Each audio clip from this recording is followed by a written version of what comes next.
All right, the new Social Security numbers are in for 2026, and it's a figure that's going to land in millions of American wallets. But the big question is, how much of that raise will you actually get to keep? Let's break it all down. You know, this quote really hits the nail on the head, doesn't it? The annual adjustment is supposed to feel like a raise, but for so many people, it just feels like you're running on a treadmill, just trying to keep up with rising costs. That's the paradox we're going to unpack. Okay, so before we can really dig into the new numbers, we got to start with the basics. So first things first, what in the world is a COLA? Well, to put it simply, the COLA is an annual boost to your Social Security check. The whole point is to make sure that as the price of everything, gas, groceries, you name it, goes up, the value of your monthly benefit doesn't get left behind. Think of it as your own personal inflation shield.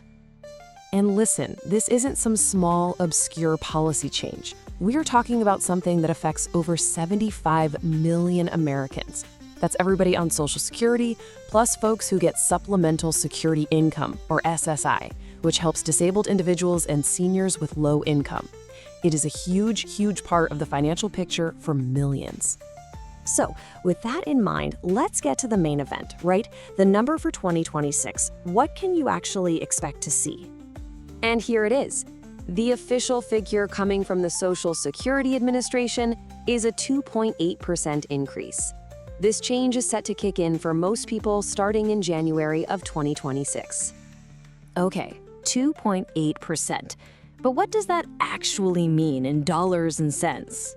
Well, for the average retired worker, it works out to about an extra $56 a month. Now, it's not going to change your life, but it's a real increase you'll see. Now, just to put that into perspective for you, this 2.8% for 2026 is a little bit higher than the 2.5% adjustment we got in 2025.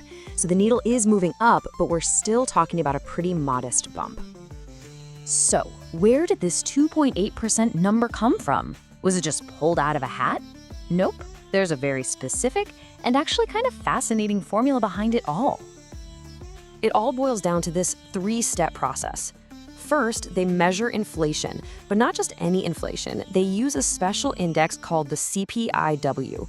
Then they look at a very specific 3-month window, July, August, and September, and they compare the average from that window to the same period from the year before. Whatever that percentage change is, bam, that's your COLA. And this, right here, brings us to a huge point of debate. A lot of critics argue that this CPIW thing, it just doesn't capture what retirees are actually spending their money on.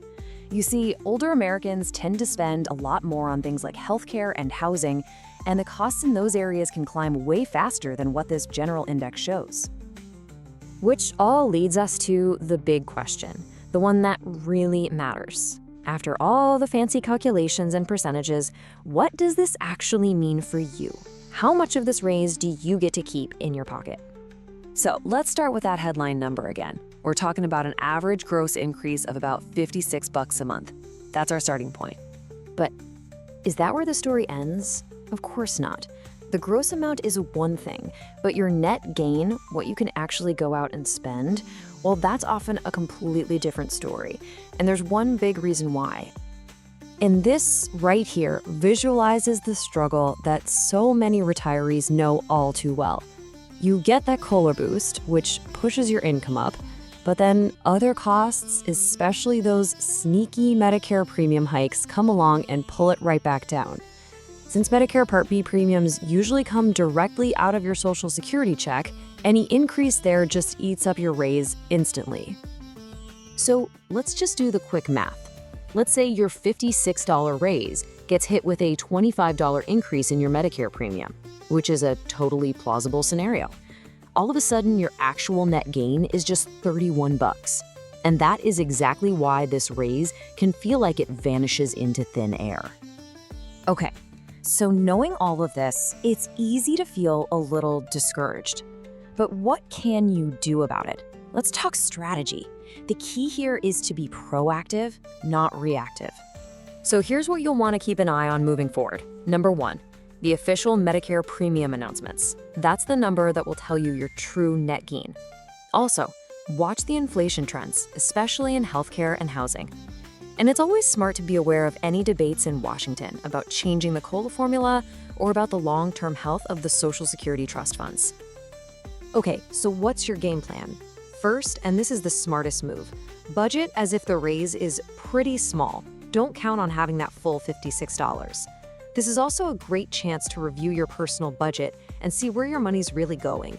And finally, if you can, it's always a good idea to think about other income sources so you're not totally dependent on these small adjustments.